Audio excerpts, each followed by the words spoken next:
Hello friends, welcome to the aroma eats. இன்னைக்கு நம்ம சேனலில் விநாயக சதுர்த்தி ஸ்பெஷலாக நம்ம கடலைப்பருப்பு பூரண கொழுக்கட்டை எப்படி செய்யலான்னு தான் பார்க்க போகிறோம்.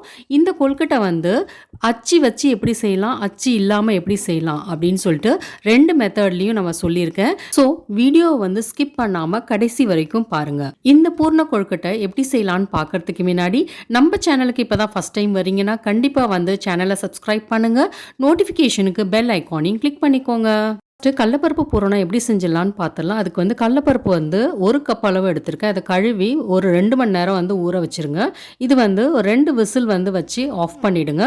இதோட தண்ணிலாம் வடிட்டும். அதுக்காட்டியும் நம்ம வெல்லத்தை கரைச்சிடலாம். இப்போ வெல்லம் 1.5 கப் அளவு எடுத்திருக்கேன். ஃப்ளேம் லோலியே இருக்கட்டும், இல்லைனா வெல்லம் காந்தி போயிடும். இப்போ இது நல்லா உருகி வந்துருச்சு.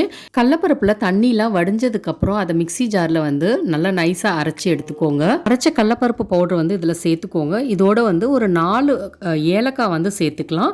இதை நல்லா கிண்டி விட்டுட்டே இருங்க.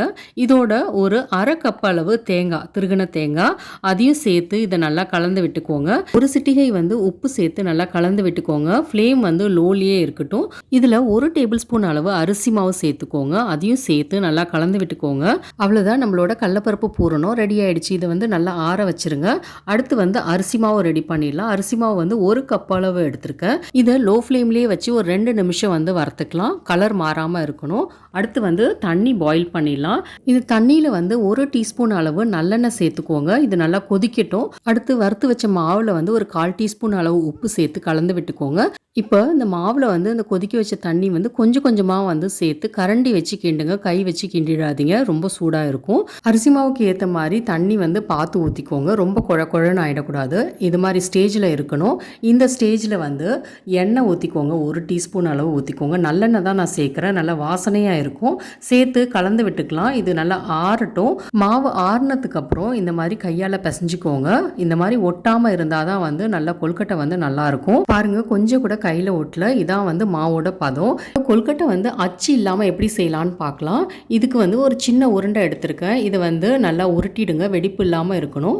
உருட்டிட்டு இந்த மாதிரி உள்ளங்கையில் வச்சு லைட்டாக ப்ரெஸ் பண்ணிவிட்டு அந்த சைட்லேருந்து இந்த மாதிரி நம்ம செய்ய ஆரம்பிச்சிடலாம். இது ஒரு கிண்ணம் ஷேப்பில் செய்யணும். பாருங்கள், இந்த மாதிரி வெடிப்பு இல்லாமல் இருக்குது பாருங்கள். இப்போ நம்ம செஞ்சு வச்சிருந்த கடலைப்பருப்பு பூரணம் இருக்குல்ல, அதை நடுவில் வைங்க. பூர்ணம் வச்சதுக்கப்புறம் இதை பார்த்து பொறுமையாக மூடுங்க.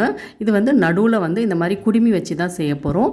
இப்போ ஒரு ஷேப் கொழுக்கட்டை ரெடி ஆகிடுச்சு. இப்போ அடுத்த ஷேப் எப்படி செய்யலான்னு சொல்லி பார்க்கலாம். அதுக்கு கொஞ்சோண்டு மாவு எடுத்திருக்கேன். ஒரு உருண்டை எடுத்திருக்கேன். இதையும் அதே மாதிரி கை உள்ளங்கையில் வச்சு இந்த மாதிரி தட்டி எடுத்துக்கோங்க. இது கையில் எண்ணெய் தடவினா தான் ஒட்டாமல் வரும். இப்போ பூரணம் உள்ளார வச்சிடலாம். இந்த மாதிரி ரொம்ப அதிகமாகவும் பூரணம் இல்லாமல் ரொம்ப கம்மியாகவும் வைக்காமல் இந்த அளவு வச்சிங்கன்னா கரெக்டாக இருக்கும். ஸோ இந்த மாதிரி மூடி இந்த ஷேப்பில் செஞ்சிடலாம். பூர்ணம் நிறையா வச்சிங்கன்னா கொழுக்கட்டை மூட முடியாது. ஸோ அதனால் அதுக்கேற்ற மாதிரி பார்த்து வைங்க. சைட்ஸ் எல்லாம் இது மாதிரி சீல் பண்ணிவிடுங்க. சூப்பரான கொழுக்கட்டை ரெடி ஆகிடுச்சு. அடுத்து மோல்டு வச்சு, அதாவது அச்சு வச்சு எப்படி செய்யலான்னு பார்க்கலாம். என்கிட்ட இந்த மாதிரி அச்சு இருக்குது. ஸோ இதில் கொஞ்சம் ஒரு உருண்டை மாவு எடுத்து சைட்லெல்லாம் இந்த மாதிரி ப்ரெஸ் பண்ணி விட்டுருங்க. ப்ரெஸ் பண்ணி விட்டுட்டு நல்லா கொஞ்சம் மெலிஸ் லேயராக இருக்கணும். இதுக்கப்புறம் நம்ம கொஞ்சோண்டு பூரணம் வச்சுக்கலாம். உருண்டை உருட்டி கொஞ்சம் பூரணம் வச்சுக்கலாம். அச்சில் மாவு வைக்கிறதுக்கு முன்னாடி அச்சில் நல்லா எண்ணெய் தடவிடுங்க. அப்போ தான் ஒட்டாமல் எடுக்க முடியும். இப்போ அடுத்து இதை சீல் பண்ணிடலாம். கொஞ்சோண்டு மாவு எடுத்து இதுக்கு மேலே வச்சிடலாம். வச்சுட்டு கொஞ்சம் லைட்டாக ப்ரெஸ் பண்ணி விட்டுருங்க. இப்போ ஓப்பன் பண்ணி பார்த்தீங்கன்னா சூப்பரான கொழுக்கட்டை ரெடி ஆகிடுச்சு. பாருங்கள், எந்த விரிசலும் எதுவும் இல்லாமல் இருக்குது. இப்போ அடுத்து இந்த மாதிரி அச்சில் எப்படி செய்யலான்னு பார்க்கலாம். இதுக்கு 2 பக்கமும் சின்ன சின்ன உருண்டைங்களாக எடுத்து 2 சைடும் வச்சுருங்க. வச்சு ப்ரெஸ் பண்ணி விட்டுருங்க. இப்போ இதுக்கு நடுவில் நம்ம கொஞ்சம் பூரணம் வச்சிடலாம். இந்த மாதிரி பூரணம் வச்சுட்டு நம்ம மூடிடலாம். இது அச்சு மூடினதுக்கப்புறம் பார்த்திங்கன்னா இதோட எக்ஸ்ட்ராலாம் இது மாதிரி மாவெல்லாம் வந்துடும். ஸோ ரொம்ப அழுத்தி ப்ரெஸ் பண்ணாதீங்க. லைட்டாக ப்ரெஸ் பண்ணிங்கனாலே லைட்டாக அந்த மாவெல்லாம் வந்துடும். பாருங்கள், இதுலேருந்து எடுத்திங்கன்னா சூப்பரான கொழுக்கட்டை ரெடி ஆகிடுச்சு.